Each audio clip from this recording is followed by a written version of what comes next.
ఏ ప్రభుత్వం చేయని విధంగా జగన్ సర్కార్ యువత కోసం స్కిల్ హబ్ని తీసుకొచ్చింది.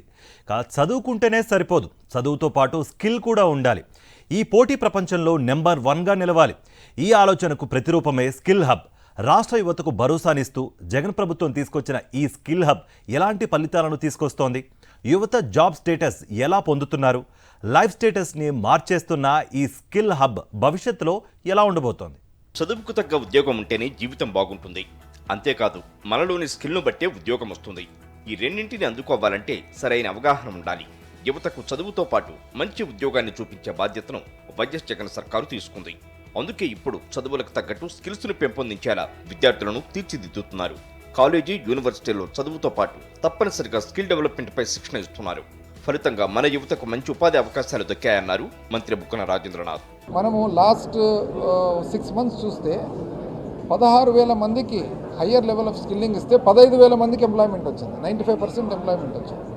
చదువు ముగిసేలోపు విద్యార్థులు అత్యుత్తమ నైపుణ్యం కలిగి ఉండటమే కాదు, ఉద్యోగ అవకాశాలు కల్పించేలా రాష్ట్ర వ్యాప్తంగా ప్రతి నియోజకవర్గంలోనూ స్కిల్ హబ్లను ఏర్పాటు చేస్తుంది. ఇందులో శిక్షణ పొందిన వారికి తప్పనిసరిగా ఉద్యోగం వచ్చేలా ప్రభుత్వం బాధ్యత తీసుకుంది. ఈ మేరకు విశాఖ వేదికగా జరిగిన నేషనల్ కాన్క్లేవ్ 2024 సమావేశంలో పలు సంస్థలతో ఏపీ స్కిల్ డెవలప్మెంట్ కార్పొరేషన్ ఒప్పందం కుదుర్చుకుంది. Centre of excellence for marine and ship building అని. సో అక్కడ ఏమవుతుందంటే మన ఇంజనీరింగ్ గ్రాడ్యుయేట్స్ కానీ పోస్ట్ గ్రాడ్యుయేట్స్ కానీ అక్కడ పోయి ఆ కోర్సులు ఏదైతే 5th and 6th level of NSQF కోర్సులు చేస్తారో వాళ్ళకు చాలా ఎంప్లాయ్మెంట్ ఆపర్చునిటీస్ బాగా మెరుగైపోతాయి అన్నమాట. అంటే ఒక నార్మల్ ఉదాహరణకు ఒక రెగ్యులర్ మెకానికల్ ఇంజనీర్ గ్రాడ్యుయేట్ బయటకు వచ్చిన తర్వాత తను నార్మల్ ఎంప్లాయబిలిటీ ఏ లెవెల్లో ఉంటుందో ఈ కోర్స్ ఏదైతే ఉంటుందో ఈ 1 year కోర్సు చేసి బయటకు వస్తే ఆ ఎంప్లాయబిలిటీ చాలా మెరుగైపోతుంది.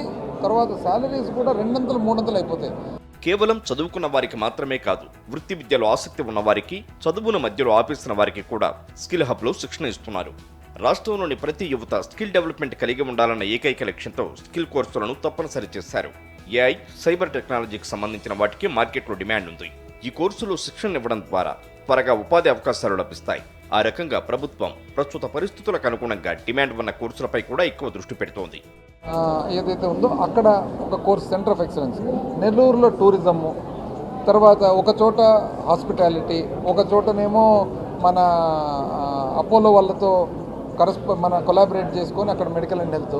ఈ విధంగా చేయడం వలన ఏమైందంటే వివిధ రంగాలలో మామూలుగా మనం స్కిల్ అంటే కేవలం మనం ఇంజనీరింగ్ అనుకుంటాం, కాదు. ఇంజనీరింగ్ కానీ, మెడికల్ అండ్ హెల్త్ కేర్ కానీ, మన హాస్పిటాలిటీ కానీ, అకౌంటెన్సీ కానీ, ఏ ఇష్యూలో కూడా 360 degrees స్కోప్ ఉండేట్టుగా డిజైన్ చేయడం జరిగిందనమాట. గత చంద్రబాబు పాలనలోని స్కిల్ డెవలప్మెంట్కు భిన్నంగా జగన్ ప్రభుత్వం ఈ స్కిల్ హబ్లను ప్రతిష్టాత్మకంగా తీసుకుందని మంత్రి బుగ్గన స్పష్టం చేశారు. వాస్తవానికి ఏదో సిమెంట్స్ అంటారు, సిమెంట్స్ పేరు మీద ఇంకో కంపెనీ అంటారు. ఏమి స్కిల్ పెట్టినారో తెలియదు, ఎందుకు ఖర్చు పెట్టినారో తెలియదు, దానివల్ల ఉపయోగం ఏమో తెలియదు. మేము స్కిల్ ఇంపార్ట్ చేసినామంటారు.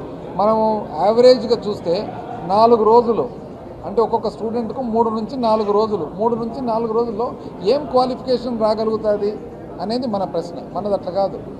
ఏదన్నా కానీ 1 year కానీ 2 years కానీ 6 months కానీ ఇంటెన్సివ్ కోర్సు. ఈ కోర్సులన్నీ కూడా ఎట్లా పెట్టినాము, ప్రతి కోర్సులో కూడా సగభాగం ఖచ్చితంగా ఇండస్ట్రీలో పనిచేసేటట్టు. జగన్ పాలనలో వృత్తి నైపుణ్య రంగానికి ఆంధ్రప్రదేశ్ దిక్సూచిగా మారిందనే ప్రశంసలు వెల్లువెత్తుతున్నాయి.